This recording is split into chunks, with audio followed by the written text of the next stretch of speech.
I promise we'll keep this to 5 minutes. I've done entire presentations on it, but it bears repeating every single year. 1099s suck. Pardon my language, but that's just the reality of it.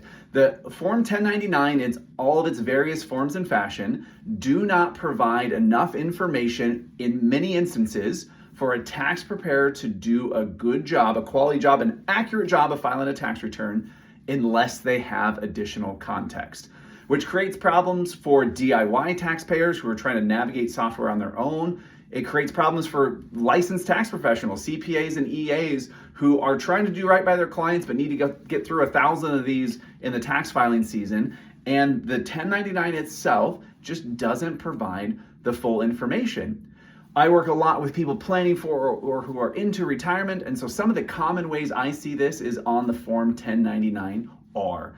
Now, it's one of my least favorite tax forms in existence, and millions of them get sent out every year because there's going to be a 1099-R for 401k rollovers, for IRA distributions, for Roth conversions, for backdoor Roth contributions, for qualified charitable distributions. There are so many things that generate a 1099-R. That's just a small piece of the list.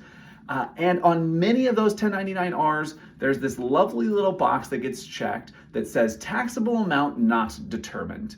Now, I used to be a lot harsher to custodians about that fact. I try to play nice. They don't always have all the information. That's why that box gets checked.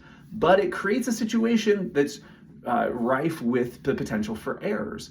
So let's take a relatively simple example. Someone makes a qualified charitable distribution during the year. That means they donated to a charity directly from their IRA, and that amount should not be taxable income.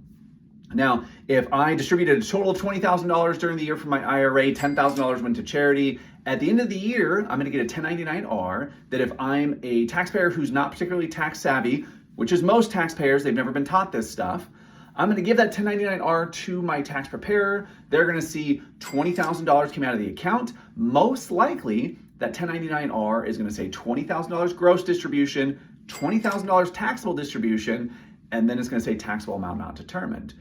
For some tax preparers, they might pause and say, wait, we need to ask questions. But most of them are gonna input that in their system and they're gonna move on. Using tax prep software myself, I can tell you that many tax preparers now import those forms, me too, but the level of review is what is different, because when you import that form, it doesn't stop and say, hey, I'm not gonna let you go forward until you conclusively answer for me if there's something else going on here. It might throw up a red flag, or a yellow flag more likely, that says, hey, if you want to, maybe you should look into this.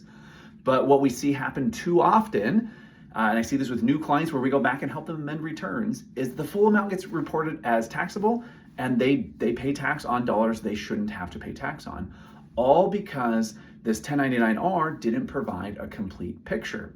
Now, if you are a financial advisor or work with a financial advisor, I would contend that there's a responsibility on the part of the person who recommended the strategy to make sure that it gets reported correctly on the tax return, but we're not there yet. My magic wand doesn't work. I can't force people to make sure that everything gets reported correctly. What I can work on is the awareness side of it, to let people know that especially 1099-Rs, but we can have this problem with other 1099s as well, what's on the form isn't always enough.